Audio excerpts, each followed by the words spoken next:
नमस्कार, मैं खजान। हमारे सनातन धर्म में एक बहुत प्रसिद्ध कहावत है, राम नाम की लूट है, लूट सके तो लूट, अंतकाल पछताएगा जब प्राण जाएंगे छूट।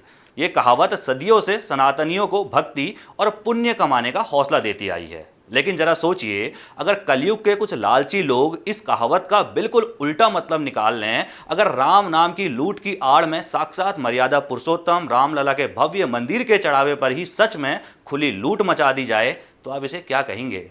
देश भर में राम मंदिर में डकैती की खबर सुर्खियों में है। इस रिपोर्ट में सब कुछ आपको बताएंगे, कैसे ये खेल होता था, कौन कौन इस खेल में शामिल था और इस डकैती में शामिल लोग कुछ ही सालों में जो है वो करोड़पति बन गए हैं। दैनिक भास्कर की एक महा इन्वेस्टिगेशन ग्राउंड रिपोर्ट ने पूरे देश के राम भक्तों को हिलाकर रख दिया है।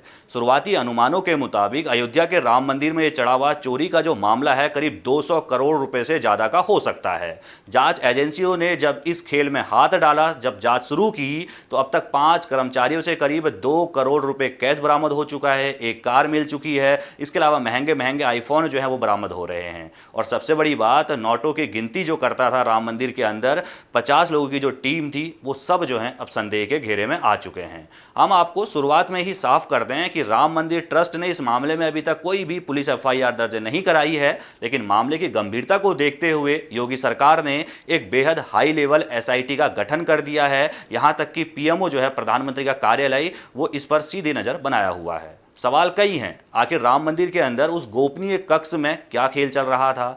कैसे सीसीटीवी की आंखों में धूल झोंककर नोटों की गड्डियां गायब की जाती थी? और कैसे 14,500 रुपए की नौकरी करने वाले चंद लोग जो हैं सालों में 50-50 करोड़ रुपए के मालिक बन जाते हैं? चलिए सबसे पहले आपको सीधे शब्दों में समझाते हैं कि राम मंदिर के भीतर चढ़ावे का पूरा सिस्टम क्या है और पैसे कहां रखे जाते हैं। रामलला के गर्भगृह और दर्शन पथ के पास जो दान पात्र रखे हैं, उनसे जो भी कैश निकाला जाता है उसे परिसर के अंदर ही बने एक गोपनीय कक्ष में ले जाया जाता है। सुरक्षा की वजह से इस कमरे की लोकेशन बेहद गुप्त रखी जाती है और किसी भी बाहरी बंदे का वहां जाना पूरी तरीके से बैन होता है। अब इस कमरे के अंदर नोटों की गिनती के लिए कुल 50 कर्मचारी तैनात रहते हैं। इन 50 लोगों का ढांचा 3 हिस्सों में बांटा हुआ है।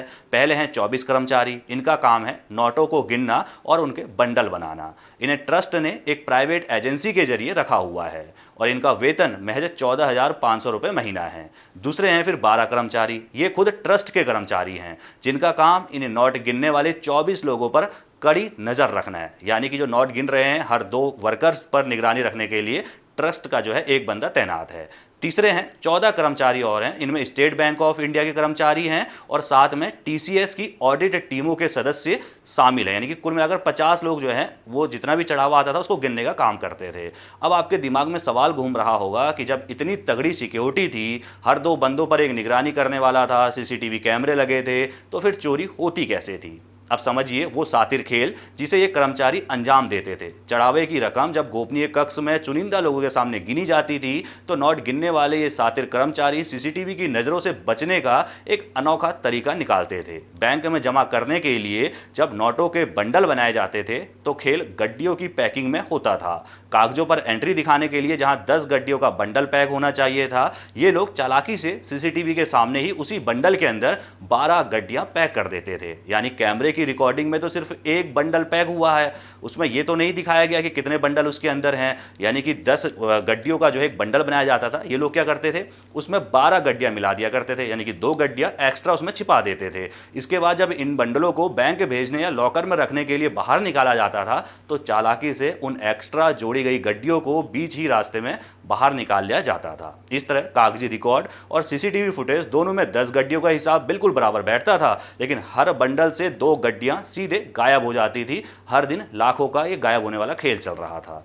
अब सवाल आता है कि आखिर इस महाचोरी का भंडाफोड़ कैसे हुआ? तो भाई इसकी वजह बनी इन कर्मचारियों की अचानक बदली हुई लग्जरी लाइफ स्टाइल। यानी कि जो कल तक साइकिल में चलता था वो आज करोड़पति है, उसके घर ही घर हैं। इस खेल में शामिल कुछ लोग रडार पर आए, जिनके नाम है अनुकल्प मिश्रा, लवकुश, राजेश पाठक, राम शंकर उर्फ टिन्नू यादव, केडी तिवारी, मनीष यादव, इसके अलावा ऋतिक सिंह श्रीवास्तव और मौर्य। ये वो लोग हैं जो पिछले 5 साल में अचानक से करोड़पति बन गए। इनकी लाइफ स्टाइल पूरी तरह बदल गई। इन्होंने महंगी गाड़ियां और जमीनें खरीद ली।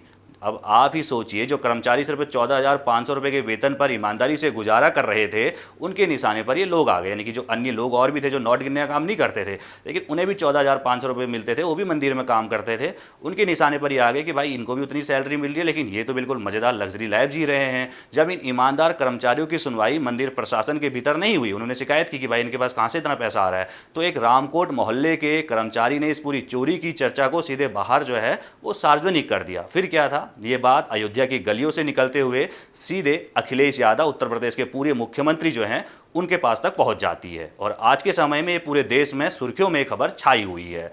अब इस पूरी कहानी के सबसे पावरफुल किरदार को समझते हैं। उनका नाम है राम शंकर यादव उर्फ टिन्नू। दैनिक भास्कर ने इनका पूरा ये भाई छाप रखा है कि कौन है, इनके पिता का नाम क्या है, आप देख सकते हैं। कहने को ये ट्रस्ट के महासचिव चंपत राय का सबसे भरोसेमंद और खास सहयोगी है। मंदिर में सिक्योरिटी का मैनेजमेंट हो या चढ़ावे को बैंक में जमा कराना, टिन्नू ही सब कुछ मैनेज करता आया है। टिन्नू की कहानी साल 1994-95 में शुरू हुई थी, जब वो अयोध्या की सड़कों पर सिर्फ एक टेम्पो चलाया करता था। आप सोचिए, सिर्फ एक टेम्पो चलाता था और खुद एक पुरानी मोटरसाइकिल से चलता था।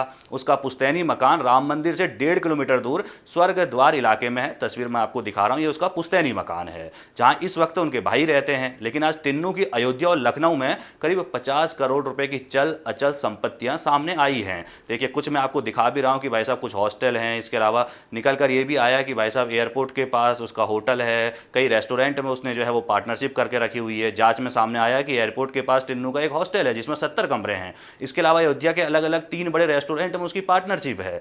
लखनऊ में एक आलीशान मकान है जहां फॉर्च्यूनर कार खड़ी रहती है। साथ ही नाका इलाके में भी 2 मंजिला मकान है जिसमें उसने हॉस्टल बनाया हुआ है। इस खुलासे के बाद टिन्नू से मंदिर परिसर के ही पीसीएफ यात्री सुविधा केंद्र में पूछताछ की गई है। टिन्नू ने अपने इसी प्रभाव का इस्तेमाल करके अपने भतीजे मनीष यादव की भी मंदिर में जो है वो नौकरी लगवा दी। भाई ये भी नोट गिनने का काम करेगा। चोरी खुलकर सामने आने के बाद मनीष को भी पीसीएफ यात्री सुविधा केंद्र में रखा गया और चर्चा है कि उसकी बताई गई जगह से 36 लाख रुपए कैश जो है वो बरामद हो गया है। टिन्नू के अलावा इस जांच की आज कई और बड़े चेहरों तक पहुंची है। मंदिर में दान में आने वाले सोने चांदी के जेवरों को संभालने की जिम्मेदारी केडी तिवारी की थी। इन पर आरोप है कि इन्होंने 1.5 करोड़ की जमीन खरीदी और कुल 5 करोड़ की अपनी संपत्ति जुटा ली है। हालांकि इनका कहना है कि इनका परिवार सेना, आईबी और पुलिस में अच्छे पदों पर हैं और उन्होंने सिर्फ जेवर तोलकर आगे अधिकारियों को सौंपे हैं। उनका कोई भी इसमें हस्तक्षेप नहीं है। भाई ये तो मेरे परिवार की कमाई है, लेकिन तुम अचानक से सालों में कैसे करोड़पति बन गए, सवाल तो ये है। राजेश पाठक भी जो है वो नोट गिनने वाली टीम में थे। इनकी भी 5-6 सालों में जीवन शैली बदल चुकी है। इनसे क्या रिकवर हुआ यह अभी सामने नहीं आया है, लेकिन पूछताछ लगातार जारी है। इसके अलावा एक और नाम है लवकुश और उसका साला अनुकल्प मिश्रा, वो भी फंस चुके हैं। लवकुश पहले एक मामूली कार मैकेनिक था। मंदिर में नौकरी मिलने के बाद उसने गांव में पानी की तरह पैसा बहाया। एक बार तो उसने गांव वालों को शराब पिलाने के लिए ठेके पर 50,000 रुपए खर्च कर दिए। जब ट्रस्ट के लोग उसके घर पहुंचे तो कुछ रुपए अलमारी में मिले और कुछ रुपए उसने गोबर के अंदर छिपा कर रखे हुए थे। 10 लाख रुपए बरामद उसके घर से हुए हैं। वहीं इसके अलावा अनुकल्प मिश्रा के परिवार ने कैलाशपुरी में 65 लाख का घर खरीदा और पैतृक गांव में एक बड़ा फार्म हाउस बनाकर लाखों रुपए खर्च किए हैं। अब दर्शकों को सबसे बड़ा गणित समझाते हैं कि आखिर ये चोरी 200 करोड़ रुपए की कैसे बैठती है। पिछले 4.5 साल में राम मंदिर में 61 करोड़ 53 लाख लोगों ने दर्शन किए। यानी कि जब से राम मंदिर खुला है 2022 में, उसके बाद से अभी तक 61 करोड़ 53 लाख लोग जो है दर्शन कर चुके हैं। अगर एक सामान्य व्यक्ति भी श्रद्धा से कम 10 रुपये चढ़ाता है तो सिर्फ दान पेटियों में 600 करोड़ रुपए आने चाहिए थे। साल 2025 में ही करीब 30 करोड़ लोग आए और उस साल का चढ़ावा 300 करोड़ होना चाहिए था। लेकिन ट्रस्ट ने जो रिकॉर्ड पेश किया उसमें 1 अप्रैल 2025 से 28 फरवरी 2026 के बीच सिर्फ 54 करोड़ रुपए दिखाए गए। यानी चढ़ावे के आंकड़ों में बहुत बड़ा अंतर है। पूर्व लेखा प्रभारी महिपाल सिंह का तो साफ दावा है कि उन्होंने 2021 में ही नोटों की हेराफेरी पकड़ ली थी, जहां 10 की जगह 12 गड्डियां पैक हो रही थी। जब उन्होंने चंपत राय से शिकायत की तो उन्हें ही काम से हटा दिया गया और बाद में टिन्नू ने एक प्राइवेट कर्मचारी के साथ मिलकर 8 महीने का पुराना सीसीटीवी रिकॉर्ड भी डिलीट करवा दिया। महिपाल ने बिना कोई वेतन लिए ट्रस्ट में काम किया था और बाद में इस्तीफा दे दिया था। महिपाल की बात करें तो भाई बहुत पुराने व्यक्ति थे, तो राम मंदिर आंदोलन से जुड़े हुए थे। इनके बारे में आपको मैं लगातार तस्वीरों में दिखा भी रहा हूं।